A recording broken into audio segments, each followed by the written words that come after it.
Good morning বন্ধুরা, কেমন আছো তোমরা সবাই? আশা করছি সকলে অনেক ভালো আছো। আমি অনেক ভালো আছি। নতুন আরেকটি ভিডিও নিয়ে চলে এসেছি। আশা করছি আজকের ভিডিওটা তোমাদের অনেক ভালো লাগবে। সকালবেলাতে শাশুড়ি মা বাবুকে নিয়ে একটু হাঁটতে বেরিয়েছিল, তো একটা দিদাদের বাড়িতে ওকে রেখে ওরাই রেখে দিয়েছে আর কি বাবুকে। চালটা ভেজানোই ছিল, চালটা ধুয়ে ভাত বসিয়ে দিয়েছি, আর একটু চা ছিল সেটা গরম করে খাচ্ছি। 2 দিন চাই খাওয়া হয়নি, সকালবেলা উঠে এমন টাইমে উঠি যে ভাত খাওয়ার টাইম হয়ে যায়, আর তখন চাটা আর খাওয়া হয় না। ওই বাবুকে খাওয়াতে, বাবুকে ফ্রেশ করতে দেরি হয়ে যায়। আর বাজার থেকে আনা হয়েছে চুনো মাছ। আসলে কয়দিন আগে মামার বাড়িতে গিয়েছিলাম, মামা শ্বশুর বাড়িতে, তখন চুনো মাছ দিয়ে আলু দিয়ে মশলা করে রান্না করে দিয়েছিল। ওই মাছের নাম হচ্ছে চেচকি মাছ, তবে ওগুলো বাজারে পাওয়া যায়নি, তাই চুনো মাছ আনা হয়েছে। তবে মা বলেছে কালকে নাকি বাজারে পেলে নিয়ে আসবে। মা এত ছোট মাছ কাটতে পারে না হাতের জন্য, যার জন্য আমি কেটে দিচ্ছি। আর বিয়ের আগেও চুনো মাছ বলো জয় কোনো বড় মাছ কম বেশি আমি কেটেছি, আর তার সাথে মাংসও কাটতে পারতাম। তবে এই বাড়িতে এসে এই যে হয়তো ফার্স্টবার বলতে পারো আমি মাছ নিয়ে বসেছি। হয়তো এর আগেও একবার কেটেছি, তবে সেইটা মনে পড়ছে না, এইটা হয়তো ফার্স্ট টাইম।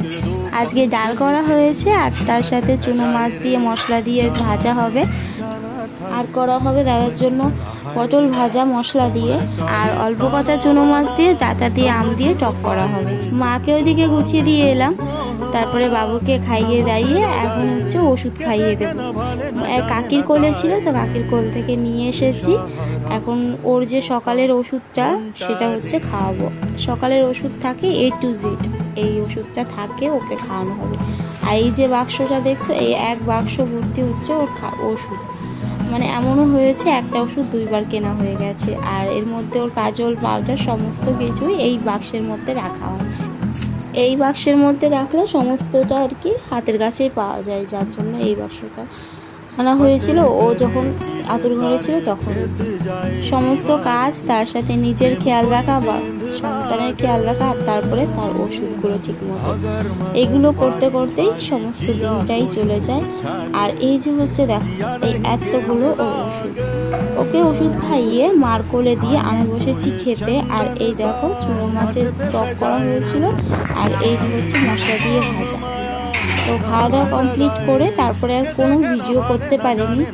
তো দুপুরের দিকে একটু অসুবিধা ছিল, যেটা তোমাদের সাথে শেয়ার করার মতো না। তো তারপরে হচ্ছে আমরা যাব এখন ঘুরতে, আমি আর ইন্দ্র দুইজনে মিলে আগেই প্ল্যান করে রেখেছিলাম। তো নবদ্বীপ ওই পারে 22 ফুট যে শিব ঠাকুরটা হয়েছে ওইটা দেখতে যাব। ওই অনেক দিন ধরে বলছে যে তোমাকে নিয়ে যাব ওইটা দেখাতে।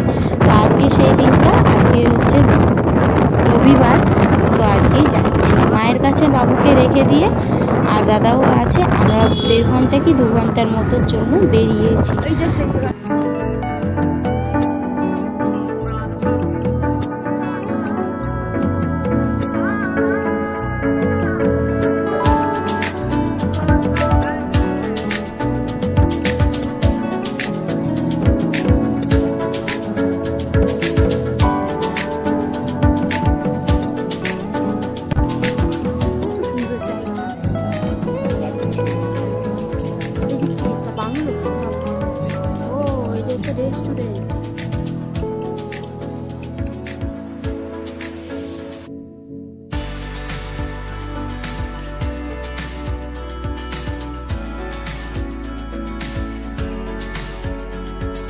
এইটা হচ্ছে মন্দিরের মেন গেটটা, তবে এইখান দিয়ে আমরা ঢুকিনি, এটা বন্ধ ছিল। অপোজিট সাইড থেকে ঢুকেছিলাম। এখন তো 5টা বাজে, তবে একটু পর থেকে 5:30টার দিক থেকে লাইটিং স্টার্ট করে দেবে, আর তখন না দেখতে খুব সুন্দর লাগে। এটা ইন্দ্র যখন এসেছিলো আগের বার তখন দেখেছিল, তো তার জন্য বলছিল যে আরেকটু থেকে গেলে লাইটিংটা দেখা যেত। তবে বাবুকে যেহেতু বাড়িতে রেখে এসেছি, তার জন্য বেশিক্ষণ থাকবো না। এই যে আমরা দুজন যাচ্ছি, আর তার সাথে কিছু ফটো তুলে নিয়েছি আগে আগে।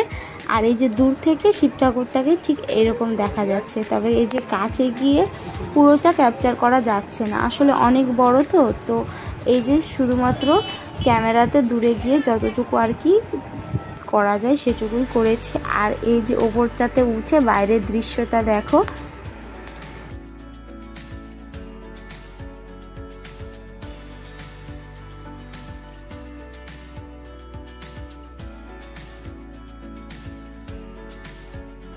আমরা যখন প্রথমবার ঢুকেছি তখন সব কিছু দেখে মনে হচ্ছিলো এটা একটা রিসর্ট। জায়গাটা এতটাই মনোরম যে যার কারণে গিয়ে আর আসতে ইচ্ছা করছিল না। আর এর পরের বার যখন আসবো তখন সবাইকে নিয়েই আসবো। আর 2-3 মাসের আগে হয়তো আসা হবে না, তবে যখন আসবো তখন বাবুও বোঝা শিখে যাবে, এই জিনিসগুলো দেখলে ও খুব আনন্দ পাবে।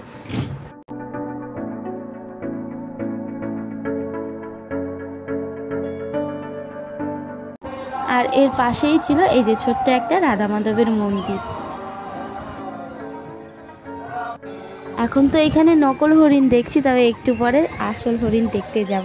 সেটা হচ্ছে জলমন্দিরের ওইখানে। তোমরা যারা যারা গেছো অবশ্যই কমেন্ট করে জানিও। জলমন্দিরের ভেতরে কিন্তু জ্যান্ত হরিণ আছে। বিয়ের আগে একবার গিয়েছিলাম আর তারপরেও একবার যাওয়া হয়েছিল, আর এখন যাব 3rd টাইম। তো বাইরের থেকে আমরা 2 জনে মিলে একটা ফুলুরি খেয়ে নিলাম।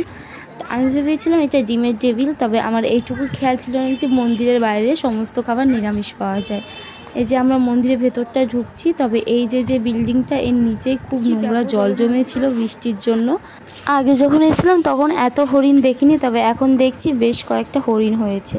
তবে ওদের কাছে যেতেই খুব গন্ধ লাগছিল, তার বেশিক্ষণ দাঁড়ায়নি। মাসির ছেলে এগুলো দেখতে খুব ভালোবাসে, তাই মাসিকে ভিডিও কল করেছিলাম ভাইকে দেখানোর জন্য। তো ও খেলতে গেছিলো, মাসির সাথে কিছুক্ষণ কথা বলে তারপরে রেখে দিয়েছি। আর এই যে হরিণটা, এইটা দেখো তারের মধ্যে মাথা ঘেঁষছে, হয়তো এর মাথায় উকুন হয়েছে। সন্ধ্যা লাগার একটু আগে ওখান থেকে বেরিয়ে গেছি, আর তাড়াতাড়ি করে বাড়িতে যেতে হবে। আর এখন যাচ্ছি একটু কিছু খাওয়া দাওয়া করার জন্য। মানে প্রথমে ভাবা হয়েছিল একটু মোমো খাবো। এই নবদ্বীপ এই পাড়ের মোমো তোমাদের অনেক আগের ভিডিওতে বলেছিলাম খুব ভালো খেতে। এখানে থেকে 2-3 বার খাওয়া হয়েছে, তবে এই যে অনেক দিন পরে এসেছি। তবে মোমোর দোকানটা বন্ধ ছিল, যার জন্য পাশে একটা রেস্টুরেন্ট ছিল। তো ঢুকে বলেছিলাম যে যদি লেট হয় তাহলে আমরা খাবো না, তবে ওনারা বলো 10 মিনিটের মধ্যে খাবার রেডি করে দিয়েছি। অর্ডার করেছিলাম হাক্কা নুডলস, তবে ওনারা চাউমিন দিয়ে দিয়েছে আর তার সাথে মানচাও স্যুপ খেতে আমার দারুণ লাগে। খাওয়া দাওয়া কমপ্লিট করে 2 জনে মিলে এখন বাড়িতে যাব। তবে এসেছিলাম গৌরাঙ্গ সেতু দিয়ে, আর এখন যাচ্ছি গঙ্গার ঘাট হয়ে। তো বন্ধুরা, ভিডিওটা এই পর্যন্তই। আশা করছি ভিডিওটা তোমাদের ভালো লেগেছে। ভালো লাগলে লাইক কমেন্ট শেয়ার করে দিও, আর প্লিজ আমার চ্যানেলটিকে সাবস্ক্রাইব করে দিও।